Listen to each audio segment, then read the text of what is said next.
Hello guys, आज मैं आपके लिए ट्रिग्नोमेट्री की एक बहुत ही शानदार ट्रिक लेके आया हूँ जो आपको ट्रिग्नोमेट्री सॉल्व करने में बहुत मदद करने वाली है। तो ट्रिक की तरफ थोड़ा सा ध्यान दीजिएगा। ट्रिक क्या है? P D P upon H B. Pandit Badri Prasad Har Har Bhole. Pandit Badri Prasad Har Har Bhole. इसको हम कहते हैं साइन थीटा, इसको हम कहते हैं कॉस थीटा, इसको हम कहते हैं टेन थीटा, इसको हम कहते हैं कॉसेक थीटा। ये हमारे पास में सेक थीटा और ये हमारे पास में कॉट थीटा। अब जैसे कि आपको साइन थीटा की वैल्यू चाहिए तो साइन थीटा की वैल्यू क्या हो जाएगी आपके पास में? साइन थीटा की वैल्यू क्या हो जाएगी? परपेंडिकुलर अपान हाइपोटेनस। देखिए साइन थीटा यहाँ लिखा है, साइन थीटा की वैल्यू हो जाएगी परपेंडिकुलर अपान हाइपोटेनस। तो साइन थीटा क्या हो जाएगा? परपेंडिकुलर अपान हाइपोटेनस। जैसे हमें कॉस थीटा की वैल्यू चाहिए तो कॉस थीटा क्या हो जाएगा? Base upon hypotenuse. तो कॉस थीटा क्या हो जाएगा? कॉस थीटा हो जाएगा बेस अपान हाइपोटेनस। जैसे हमें टेन थीटा की वैल्यू चाहिए तो टेन थीटा क्या हो जाएगा? परपेंडिकुलर अपान बेस। तो हमारे पास में टेन थीटा क्या हो जाएगा? परपेंडिकुलर अपान बेस। हमें कॉसेक थीटा चाहिए तो कॉसेक थीटा क्या हो जाएगा? Hypotenuse upon perpendicular.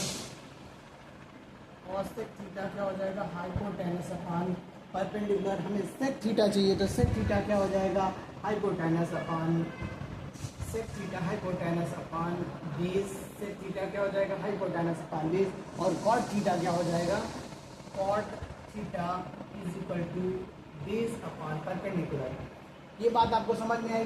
ट्रिग्नोमेट्री में क्या होता है? एक एंगल 90 डिग्री होना मस्ट है।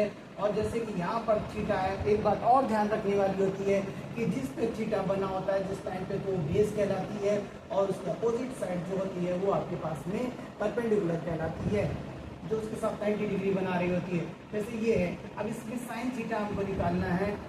अगर ये हमारे पास में 6 है और ये 8 है तो ये वैल्यू हमारे पास में 10 आएगी। अगर हमें साइन थीटा की वैल्यू चाहिए तो साइन थीटा क्या होता है? परपेंडिकुलर अपान हाइपोटेनस। तो थीटा हमारा यहाँ पर है तो परपेंडिकुलर ये हो जाएगा, हाइपोटेनस हमारे पास में 10 हो जाएगा। तो साइन थीटा क्या हो जाएगा? 8/10 हो जाएगा। अगर हमें कॉस थीटा चाहिए, कॉस थीटा क्या होता है? Base upon hypotenuse. तो थीटा हमारे पास ये हो जाएगा, बेस हमारे पास में 6 हो जाएगा, हाइपोटेनस 10 हो जाएगी। तो इसकी वैल्यू 6 क्या हो जाएगी? 10। जैसे कि हमें टेन थीटा चाहिए, टेन थीटा थीटा ये है परपेंडिकुलर अपान बेस, तो 8/6 हो जाएगी। तो इसकी वैल्यू 8/6 हो जाएगी। अब हमें कॉसेक थीटा चाहिए तो थीटा ये है और कॉसेक थीटा हमारे पास होता है हाइपोटेनस अपान परपेंडिकुलर। तो हाइपोटेनस 10 और परपेंडिकुलर 8, तो क्या हो जाएगा?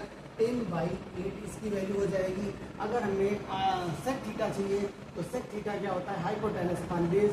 तो हाइपोटेनस ये हो जाएगी, बेस हमारे पास ये हो जाएगा, तो 10/6 हो जाएगी। और कॉट थीटा चाहिए तो बेस अपान परपेंडिकुलर। तो बेस हमारे पास में 6 है और परपेंडिकुलर हमारे पास में 8 है, तो 6/8 हो जाएगी। तो उम्मीद करता हूँ ये ट्रिक आपको बहुत ही पसंद आएगी और बहुत ही आपके लिए हेल्पफुल होगी। ट्रिक क्या है फिर से देख लीजिएगा। Pandit Badri Prasad Har Har Bhole. Sine theta, cos theta, tan theta, cosec theta, sec theta और कॉट थीटा। उम्मीद करता हूँ ये ट्रिक आपको बहुत ही पसंद आई होगी। Thank you for watching.